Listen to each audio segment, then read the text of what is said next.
வச்சுட்டேண்ணா என்னென்ன பண்ணுறது இந்த கையில் மாற முடியுமா? சரி ஓகேவா? இது இப்படி வச்சு கை வாட்டம் இதான் திரும்பணும்.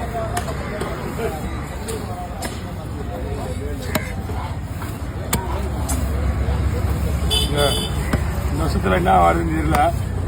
போன வருஷம் முந்தின வருஷம் செருப்பு வந்துச்சு, நல்லா ஒரு வருமானம் வந்துச்சு. போன வருஷம் கொஞ்சம் நேற்று போன வருஷம் வந்து சொல்கிற மாதிரி எதுவுமே இல்லை.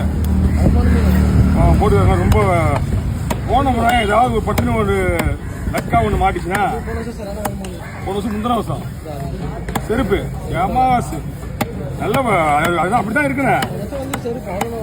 லாக்டவுன் போடுறாங்கன்னா ஒரு 10 ரூபா கிடைச்சாதான் அவங்களுக்கும் எல்லா போர்டு கடன் வாங்கி கஷ்டப்பட்டு எப்படி அனுப்புறாங்கல்ல, அவங்களுக்கு ஏதாவது முன்னாடி 5 டன்னு 4 டன்னு 5 டன்னு கிடைச்சுன்னா நஷ்டம்லாம் இருந்தால் வேலைக்கு ஆகுமா என்ன? இப்போவே இந்த நேரத்துக்கு நான் லாபம் பார்க்கணும். அவங்க கேரளா ஸ்ட்ரைக்கு வேறு போடுறாங்களே,